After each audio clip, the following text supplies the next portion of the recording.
welcome to the Deep Dive. Today we're going deep into a topic that should be right up your alley. As a philosophy enthusiast, we're going to tackle creationism, and the whole debate with evolutionary science. And to really dig in, we're using this super in-depth article from, get this, the Stanford Encyclopedia of Philosophy. It gets into some seriously thought-provoking stuff, let me tell you. Yeah, and one of the things that's really interesting from the get-go is that, the term creationism itself, it can be a bit slippery. It's kind of used in a lot of different ways. So, for this deep dive, we gotta, be super precise. Yeah, for sure. Because just believing in a God who, created the universe, that's not the same as the kind of creationism that's usually at the heart of, all these debates and controversies. Exactly. You got it. We're zeroing in on a particular type of creationism, the kind that really digs its heels in on a literal reading of the Bible, specifically the book of Genesis. And that's where we see these, head-on collisions with evolutionary science. So we're talking about like the 6 days of creation, a young earth, Garden of Eden, Noah's Ark, that whole deal. Yep, exactly. And this is where it gets kind of juicy, especially for a philosopher. You see, this insistence on a literal interpretation, it's not like some ancient, unchanging Christian doctrine. It's actually like a relatively recent thing, especially big in America. Really? That's kind of surprising. I always figured that creationism was, like deeply rooted in Christian history, going way back. Well, yeah, the belief in God as the creator is definitely a core part of Christianity. But this super strict, literalist way of reading the Bible, the way we see it now, it really gained traction much later. Catholic theologians, even way back to Augustine, they were already talking about the need for metaphorical and allegorical interpretations of Scripture. So when did this whole literalist view really start to take hold? Well, it kind of started emerging after the Protestant Reformation, picked up steam in the 18th and 19th centuries, especially during those big religious revivals. And then in America, after the Civil War, it got really deeply embedded in certain evangelical communities, particularly in the South. So this rise of biblical literalism, it kind of set the stage for that big clash with evolutionary theory, which was gaining a lot of scientific momentum around the same time, right? Spot on. And that clash has played out on a bunch of major battlegrounds. And each of those has its own, philosophical baggage. All right, let's jump into those battlegrounds then. One of the biggest ones got to be the age of the earth, right? Creationists, based on their reading of Genesis, are adamant about a young earth, just a few thousand years old. Right. But then you've got evolutionary science using all that geological and astronomical evidence to point to an earth that's billions of years old. That difference in timescales is huge. It's fundamental to the whole debate. It's not just about the numbers, though, right? There are deeper philosophical questions here about, time, change, and even what reality is. Absolutely. It makes you wonder about, different ways of knowing and how reliable they are. Can we really trust, a super literal interpretation of ancient texts? Or should we be putting more weight on empirical evidence and scientific methods when we try to make sense of the natural world? That's a big one for philosophers. And then, of course, we've got that whole flashpoint with the fossil record. Oh, yeah, that's a big one. Creationists often say that the fossil record, with all its apparent gaps and the sudden appearances of new species, it actually backs up this idea of, a sudden creation, even a global flood.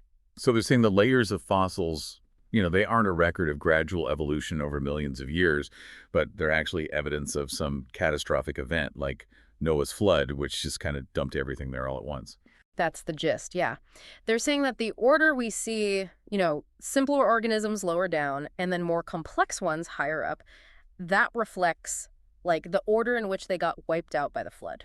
But hold on, wouldn't we be finding, human fossils mixed in with dinosaur bones if a global flood really dumped them all at the same time? And evolutionary scientists have some strong counter-arguments too, right? Absolutely. Those distinct fossil layers with their clear progression through time, that lines up way better with the idea of gradual evolution over, incredibly long periods. Paleontologists have tons of documented transitional fossils that show species evolving step by step. And there's also that thing about fossilization being, a super rare event, which would explain those gaps that creationists always point to. Exactly. You need really specific conditions for fossilization to happen, so it's not a shock that we don't have a complete fossil record for every single species. But what we do have tells this really clear story about evolutionary change over time. It's interesting, though, how Creationists are okay with a certain type of evolution, what they call microevolution.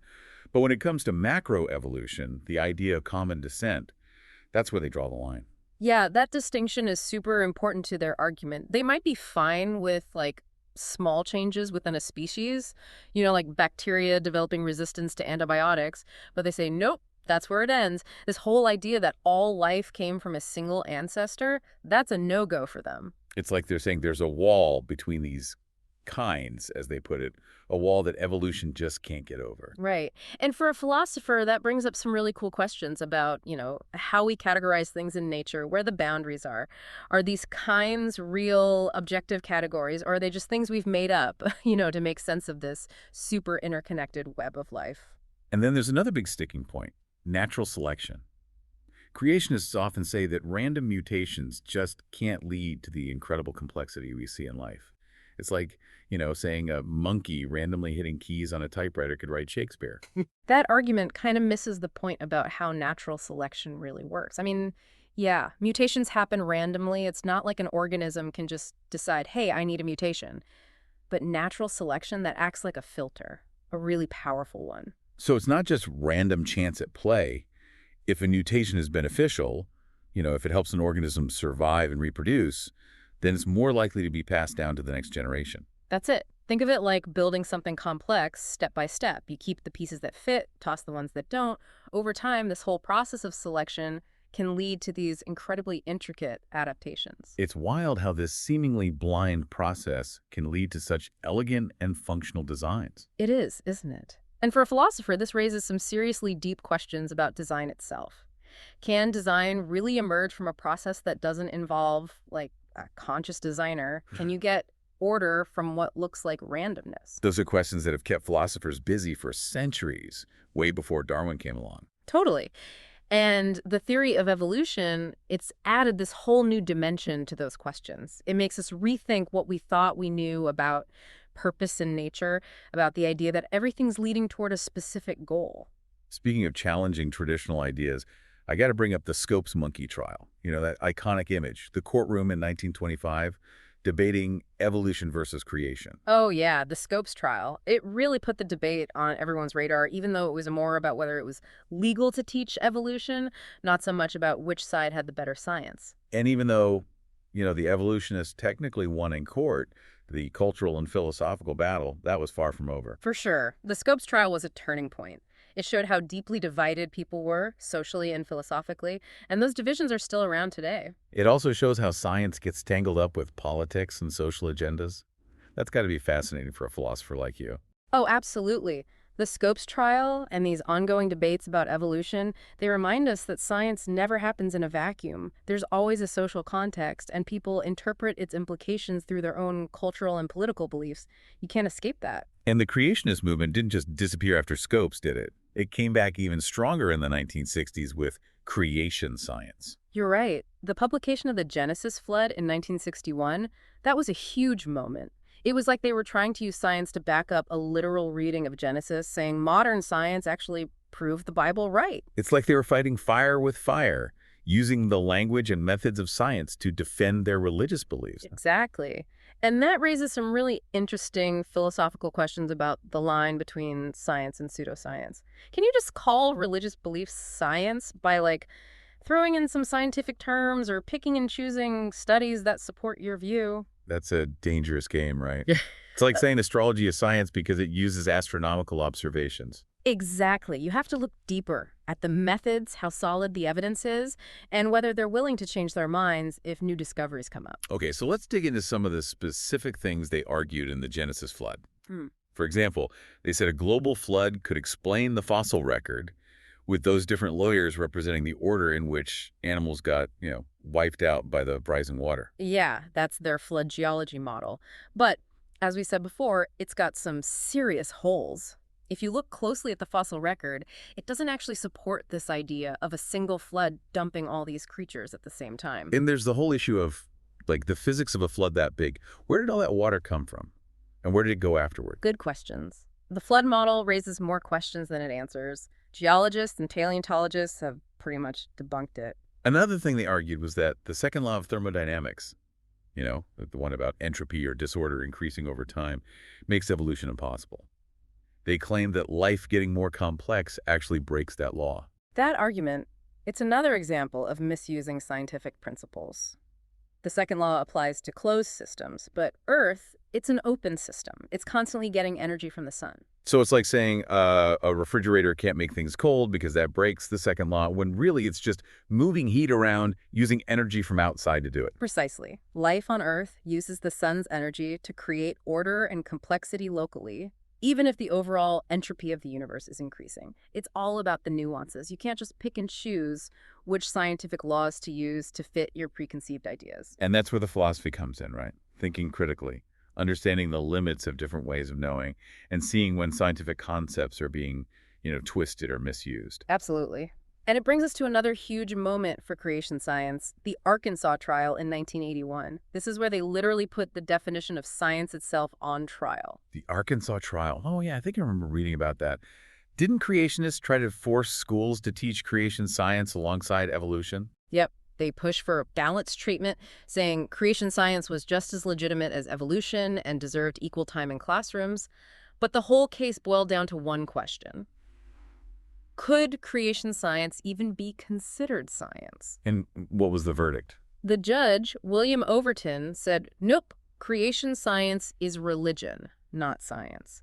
So because of the separation of church and state, it couldn't be taught in public schools. That must have been a big blow to the creation science movement. It was. Judge Overton, when he gave his ruling, he laid out 5 essential characteristics of science. And he said creation science didn't meet any of them. I'm curious, what were those characteristics? How did he define what science is? First, he said science is all about natural law. It looks for explanations based on things we can observe and test, not on miracles or the supernatural. So no miracles allowed in science. Not as scientific explanations, no. Yeah. Second, Overton said science has to be testable against the real world. You got to be able to verify its claims through observation or experiment. Makes sense. You can't just make stuff up. Right. Third, he said scientific conclusions are always tentative, meaning they can change if new evidence comes out. So science is about always learning and updating our understanding, not clinging to dogma. Exactly.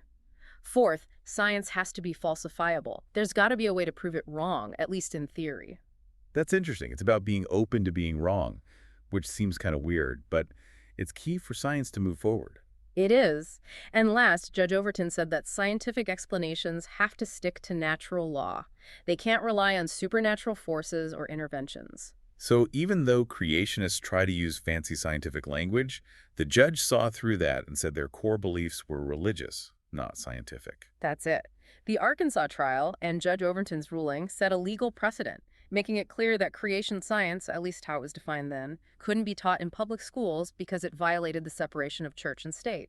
It's amazing how a court case about education turned into a debate about what science even is. It is, and it shows how important philosophy is for clarifying concepts and analyzing arguments, even in a debate that's often presented as just science versus religion. And for you as a philosopher, there's a lot to unpack there. Like Judge Overton emphasizing falsifiability, that sounds a lot like Karl Popper, that famous philosopher of science. Definitely. Popper said that to be considered scientific, an idea has to have a way to potentially be proven wrong. That's his idea of falsifiability, and it's been really influential in defining the boundaries of science. But hasn't that idea been challenged too? Do all philosophers agree that being falsifiable is the ultimate test for what's considered science? That's a great question.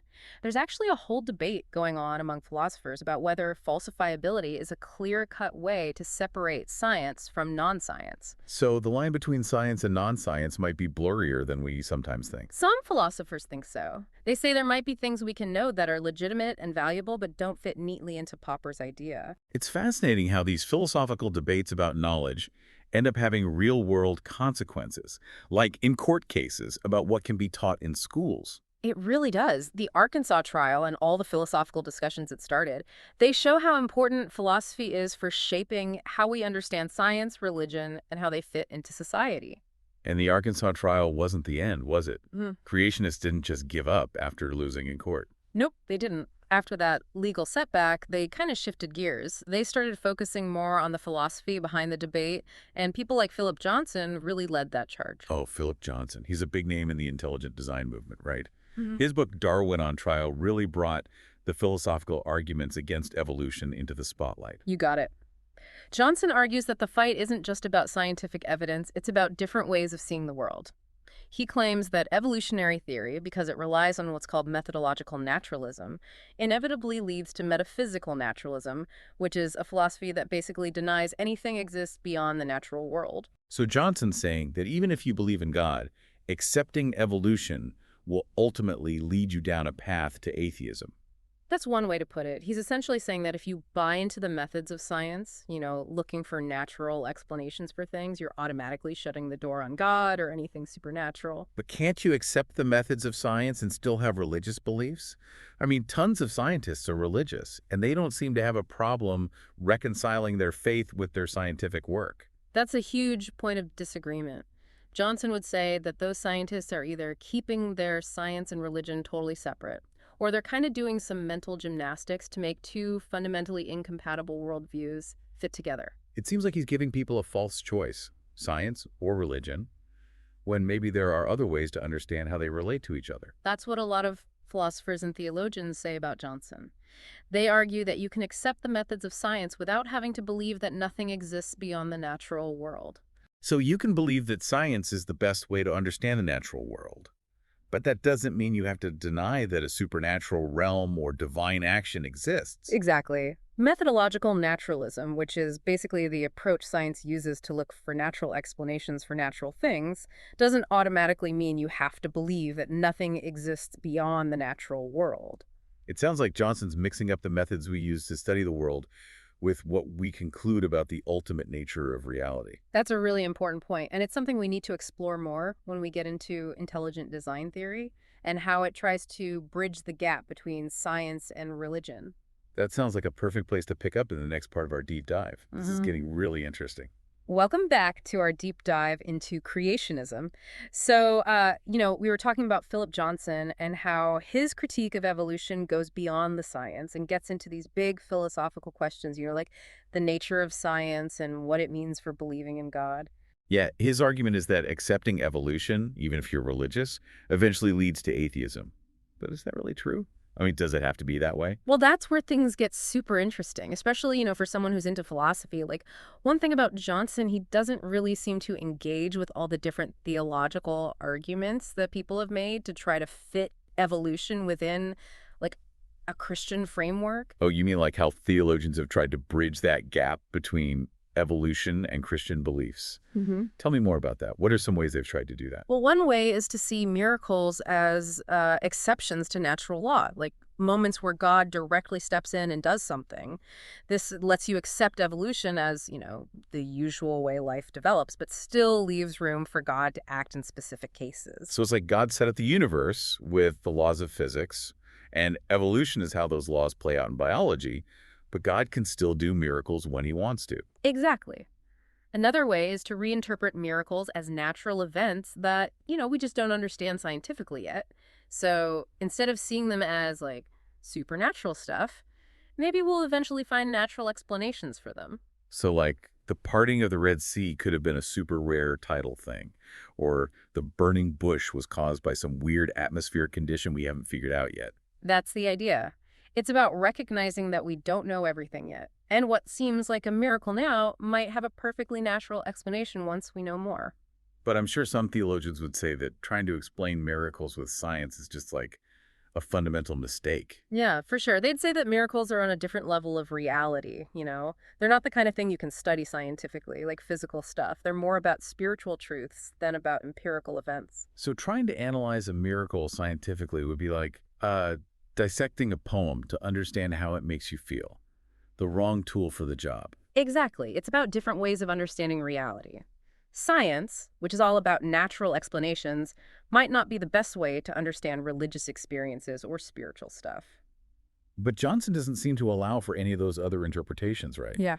He's stuck on a literal reading of Genesis, which puts him at odds not just with evolution, but also with a lot of Christian thought. That's one of the problems with his argument. He makes it seem like it's either biblical literalism or atheism, with no room for all the different theological ideas that have been around for centuries, trying to figure out how faith and reason fit together. And this brings us to intelligent design, which tries to be this like more sophisticated alternative to both creationism and Darwinian evolution. Right. Intelligent design, while it has some things in common with creationism, especially in rejecting purely natural explanations, it often tries to avoid mentioning the Bible or a young Earth. One of the main guys in intelligent design is Michael Behe, right? He's famous for his argument about irreducible complexity, Mm. using the bacterial flagellum as his big example. Yeah. Behe's argument is that some biological systems are so complex, with so many parts that depend on each other, that they couldn't have evolved gradually through natural selection.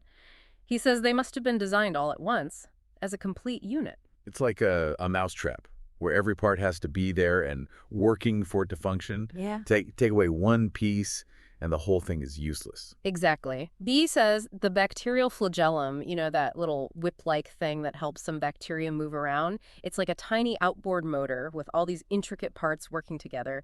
And he says this level of complexity means there has to be a designer. But haven't evolutionary biologists shown how complex systems can evolve step by step? They have. They point out that natural selection can repurpose existing structures and processes to do new things. It's like someone taking parts from an old radio and using them to build a new gadget.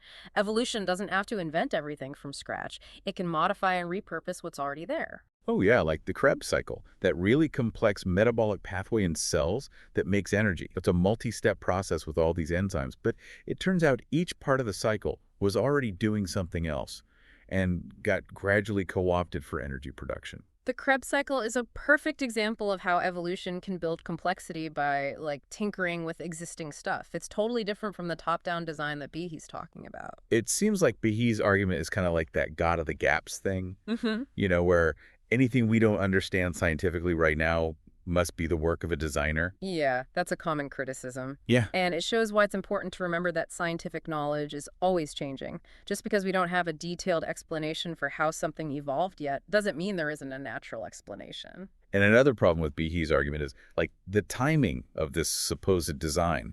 If these irreducibly complex systems were designed billions of years ago, wouldn't the genes for them have mutated a bunch by now, maybe even stopped working? That's a tough one for Behe's model. If the designer did everything up front and then just left it alone, those genes that aren't being used would be vulnerable to random mutations and they could break down over time. So to keep these design systems working, you'd need a designer who's constantly stepping in, fixing things, and making adjustments. That's what it would take. But then you run into the problem of, bad design. If there's a good and powerful designer who's actively involved, why is there so much imperfection and suffering in nature? That's a question that's bothered theologians forever. Why would a good God allow so much pain? Intelligent design, even though it claims to be scientific, doesn't really have an answer for that. It doesn't. And it shows the limits of trying to explain all the complexity and diversity of life just through the idea of design. Evolution, with its mix of chance and necessity, might be a more complete and satisfying explanation, even though it raises its own philosophical questions. Speaking of philosophical questions, William Dembski is another important figure in intelligent design. He tries to address the problem of bad design with his explanatory filter. Right. Dembski's explanatory filter is supposed to help us figure out whether something is best explained by natural law, by chance, or by design. So it's like a tool for deciding whether something was probably caused by natural processes or by a designer's intentions. Exactly. He says design things have three main characteristics: contingency, complexity, and specification. Okay, break those down for me. What do those mean in this context? So contingency means the thing doesn't just exist because of natural laws. It's not something that had to be that way based on, physics or chemistry. So it's not like gravity, which is just a fundamental law of nature. It's more like a specific arrangement of things that could have been different. Exactly. Complexity means it's super unlikely, not something that could just happen by chance. Yeah, okay, I get that. And what about specification? Specification means it follows a pre-existing pattern, like there was a plan for it. Yeah. So like a random string of letters is complex, but it's not specified. But a sonnet by Shakespeare is both complex and specified because it follows a pattern, a structure that suggests someone planned it out. That's a great example. And Dembski would say something like the bacterial flagellum, with its intricate parts and its specific job, it fits all three criteria, which means it must be designed. But Is this filter really that reliable? Can we really separate design from chance and natural law so neatly? I mean, couldn't a designer work through natural processes using evolution to achieve certain goals? That's a major criticism of Dembski's filter. It assumes that design, law, and chance are completely separate, and that's a pretty questionable assumption. It's like saying a sculptor can only make a statue by chipping away at a block of marble.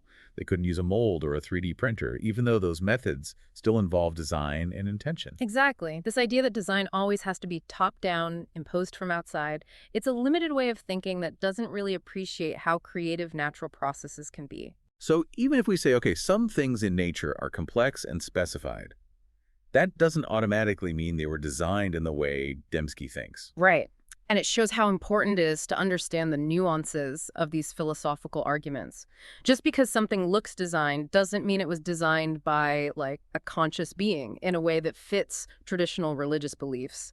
It seems like intelligent design, even though it says it's a scientific theory, is still really based on theological ideas about the designer and the purpose of creation. I think that's fair to say, and it's one reason why a lot of scientists and philosophers are skeptical of it. It's funny how this whole debate always comes back to the question of, like, what's science and what's religion? It does, and it's a question with huge implications for education, law, and even how we see ourselves and our place in the universe. We've covered a ton in this deep dive. We've talked about the history of creationism, its main arguments, the legal battles, and the philosophical stuff underneath it all. Yeah, we've seen how this debate isn't just about science or religion.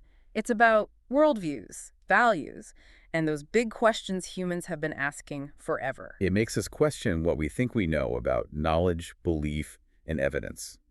And it pushes us to think critically and engage with different perspectives, even ones that might be challenging. And that's what makes this deep dive so valuable. It's not about picking sides or saying who's right and wrong. It's about understanding this complex issue better, seeing those subtle points that often get lost in all the arguing. So for all you philosophy fans out there, we hope this is giving you some new things to think about and maybe even raise some new questions. The conversation about creationism, evolution, science, and religion isn't going away anytime soon. And it's a conversation we all need to be a part of. It's about how we see the world, what our place in it is, and how we shape the future. Welcome back to the deep dive, everyone. We've been on quite a journey, exploring the world of creationism and all its arguments and how it impacts how we think about science and religion. It's been fascinating. Yeah, for sure. We've really dug deep from the historical roots of taking the Bible literally to the philosophical challenges that come with intelligent design. And like we promised, in this last part of our deep dive, we're going to shift gears a bit and look at some of the newer stuff happening in this conversation. One thing that really stands out is the rise of these new atheists. Oh, yeah, the new atheists. Yeah. Folks like Richard Dawkins, Daniel Dennett, Sam Harris, Christopher Hitchens, they've definitely made some waves. They have, haven't they? They're known for, like, really going after religion. They say it's not only incompatible with science, but it's also a cause of irrationality, violence, and oppression. Yeah, they've been very outspoken, writing best-selling books, giving popular lectures, all that. They challenge traditional religious beliefs and push for a secular worldview, one based on reason and evidence. And they don't hold back either. They seem to really enjoy, like, taking on religious dogma head on. Sometimes they even use pretty provocative language. Yeah, their approach has been pretty divisive, no doubt about it. I mean, a lot of people resonate with their arguments, especially folks who are disillusioned with organized religion or see it as an obstacle to scientific progress. But they've also gotten a lot of criticism. Yeah, even from people who agree with them about, being skeptical of religious claims. Right, exactly. Some critics say that their super aggressive style might actually backfire. It might alienate potential allies and just make the culture wars worse instead of encouraging any kind of meaningful conversation. They've also been accused of pushing scientism, this idea that science is the only valid way to know anything and everything else is just, like, inferior. That's a valid point, especially from a philosophical perspective. Science is a powerful tool for understanding the natural world, but Yeah. it's not the only way to know stuff, and it can't answer every question we have. Especially questions about, values, morality, the meaning of life, all that stuff. Exactly. If you reduce all knowledge to just science, you miss out on all the richness and complexity of being human. So it seems like even though the new atheists have brought up some good points about, the dangers of religious extremism and the importance of critical thinking, Their way of going about it might be a bit too simple and divisive to really address the complicated relationship between science and religion. A lot of scholars who are trying to find a more nuanced and constructive way to deal with this debate, they agree with that. It's a good reminder that even within the scientific community, there are lots of different viewpoints on how science and religion should interact. That's true. And that diversity of viewpoints is really important for having a healthy conversation. It's not about finding one right answer. It's about exploring all the complexities and promoting understanding and respect between different ways of knowing things. And that brings us back to the core of what we've been talking about in this deep dive. This whole debate about creationism and evolution, it's not just a scientific or a religious thing, it's philosophical too. It really is. It gets at these fundamental questions about, what is reality? Where did life come from? And what does it mean to be human? It makes us think about our assumptions about knowledge, belief, evidence, all that. It challenges us to think critically and engage with different perspectives, even when they make us uncomfortable. And I think that's the real takeaway from this deep dive. It's not about picking a side or saying who wins. It's about understanding this complex issue better and appreciating those nuances that often get lost when people are arguing. So, to all our listeners out there who are into philosophy, we hope this exploration has given you some new things to think about, maybe even spark some new questions. This conversation about creationism, evolution, science, and religion, it's definitely not over. And it's a conversation that affects all of us.